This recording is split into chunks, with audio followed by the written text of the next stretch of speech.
দই দিয়ে কি করব তাই ভাবছেন?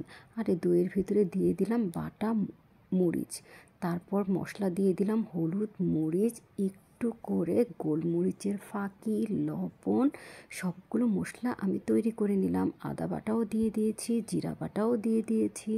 তারপর মশলাটাকে তৈরি করে নিচ্ছি। মাংস তো দেখতেই পেরেছেন। কি ভাবছেন রোস্ট রান্না করব?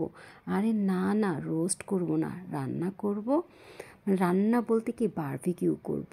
প্রতি বছরই তো মানুষ 31st নাইটে বারবিকিউ করে, সেই দিন আমার করার সময় হয়নি, তাই আমি তারপরে করেছি। 5 তারিখে করেছিলাম, কিন্তু সেই ব্লগটা আজকে কমপ্লিট করছি। খুবই ব্যস্ত থাকি, আর ভিডিও এডিটিং করাটা এতই ঝামেলা। তো যাই হোক, মশলাটা রেডি করে বারবিকিউ সস আর একটু সরিষার তেল দিয়ে দিলাম। প্রাণের বারবিকিউ সসটা দিয়েছি। তারপর লেবু দিয়ে দিলাম ভালো করে চিপে, লেবুর রস কিন্তু দিতেই হবে।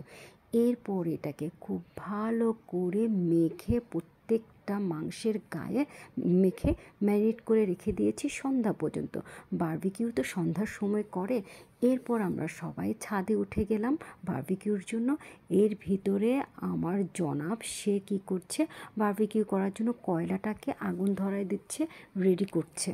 তো ও কয়লাতে আগুন দিচ্ছে, আমরা সবাই ছাদে একটু নিজের ভিডিও করছি, দেখছি। কেমন লাগছে আমাদেরকে একটু কমেন্ট করে জানাবেন কিন্তু। সবাই একটু মজা করব, তার জন্য বারবিকিউ প্রোগ্রামটা করছে। এর ভিতরে চিলি ফ্লেক্সটা আমি করে রেখেছিলাম, সেটা আমি আগেই মাংসের সাথে দিইনি। কারণ কি, যদি বেশি ঝাল হয়ে যায় আমার বাচ্চা আবার খেতে পারবে না। তারপর সেটাকে আবার একটু ভালো করে মেখে নিলাম, কারণ এখন তো ফাইনালে ওকে পড়া দিতে হবে। সেই জন্য দেখেছেন কি সুন্দর মাখা মাখা হয়েছে। মাখা দেখেই মনে হচ্ছে যেন কাঁচাই খেয়ে ফেলে। আর এত ভালো একটা ঘ্রাণ আসছিল, কি বলবো। এর ভিতরেই আমার স্বামী সে কী করছে, এইখানে ওই বারবিকিউ স্ট্যান্ডের ভিতরে একটু তেল মালিশ করে দিল। এরপর এটাকে পোড়া দেওয়ার জন্য মাংসগুলো একে একে দিয়ে দিচ্ছি। তো আমি তো আবার একটু না দিলে হবে না, রান্না মজাই হবে না।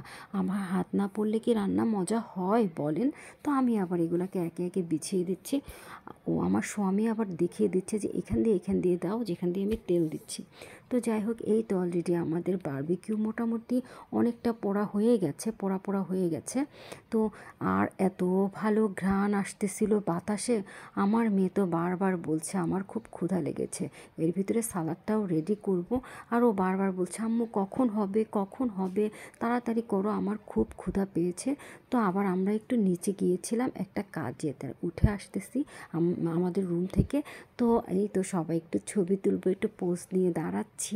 আর এদিকে সবাই বারবিকিউর আগুনের কাছে একদম গোল করে দাঁড়িয়ে আছি, কারণ এখান থেকে যে একটা গরম গরম ভাপ আসে না, সেটা কিন্তু শীতের জন্য অনেক ভালো লাগে, খুবই ভালো লাগে। যাকে বলে আগুন পোয়াচ্ছি। আর মাঝে মাঝে এই মাংসগুলোর উপর একটু তেল তো ছিটিয়ে দিতেই হয়, সবাই জানেন। তারপরও বলছি কি করেছিলাম সেই জন্য। তো বাতাস করার কিছু পাচ্ছিলাম না, তো সেজন্য আমি মুখ দিয়ে একটু ফু দিয়ে বাতাস করছি। এর ভিতরে সালাদগুলোকে ভালো করে কুচি করে কেটে নিয়েছিলাম। সবাইকে জিজ্ঞেস করেছিলাম পিস পিস খাবে না কুচি খাবে। তারা বললো কুচি করে খাবে, যে সেটাও আমাকে করে দিতে হচ্ছে। আরে ভাই, কোনো পিকনিকের কোনো কিছুর আয়োজন করলে সব আমার নিজের হাতেই করতে হয়, তারপরেও মজা, সবাই মিলে একটু আনন্দ করার মজাটাই অন্যরকম। এর ভিতরে আমাদের বারবিকিউ করা হয়ে গেছে। বাজার থেকে আমি নান রুটি কিনে নিয়ে আসছিলাম, সালাডটাও মেখে নিলাম। তো সবাই তো অপেক্ষা করছে খাবার খাবে। তো এই জন্য এর ভিতরে আমি কি করেছি জানেন, ওই যে বারবিকিউর মশলাটা ছিল, সেটার মধ্যে আলু ভেজে ভালো করে আলুটাকে কষিয়ে নিয়েছি। সেটা যে কি ভালো হয়েছিল দেখতে, আপনারা কিন্তু করে খাবেন, তাহলেই বুঝবেন যে কি পরিমাণ স্বাদ হয়েছে। এর ভিতরে একটু গ্রুপ ছবি তোলার জন্য আমরা সবাই বসেছি, সেটা আবার ভিডিও হয়ে গিয়েছে। যাক, ভালোই হয়েছে, আমি আমার ব্লগে দিতে পারলাম। তো এখন ওই যে কাটাকাটি বাটাবাটি রান্না সবই তো করলাম, তো বেড়ে খাওয়াবে কে আমি ছাড়া বলেন? তো সবাইকে আবার আমিই বেড়ে খাওয়াচ্ছি। আমি যদি বেড়ে না দিই, তাহলে যদি কারো পাতে আবার কম পড়ে যায়, সেটা তো আর হওয়া যাবে না, তাই না? তো সবাইকে খুব ভালো করে কে কোনটা খাবে জিজ্ঞেস করে বেড়ে দিলাম। এরপরে আমি আমার থালিটাকে গুছিয়ে নিলাম। দেখেছেন কতগুলো খাবার নিয়েছি। আমি এত কষ্ট করেছি, আমি বেশি খাবো না বলেন? আমি বেশি না খেলে কি হবে? তো আমি আমার খাবার শুরু করে দিলাম। তো সবাই খাচ্ছে, আমারও তো ক্ষুধা লেগেছে, খেতে হবে। এর ভিতরে আমার স্বামীও একটু ভালোবাসা দেখিয়ে আমাকে খাইয়ে দিল। তো আমি তো খাচ্ছি, এর ভিতরে ছোটো বোন একটা বলতেছে তুমি ভাইয়াকে খাইয়ে দাও। তো আমিও আবার ওকে খাইয়ে দিলাম, একটু ভালোবাসা দেখিয়েছি। এরকম একটা বারবিকিউ পার্টিতে ভালোবাসা না দেখালে কি হয় বলেন? তার জন্য এরপর আমাদের খাওয়া দাওয়া শেষ হয়ে গেল। শীতে একটু ঠান্ডা ঠান্ডা, তো খুবই ঠান্ডা লাগছে, একটু ঠান্ডা না খুবই ঠান্ডা ছিল।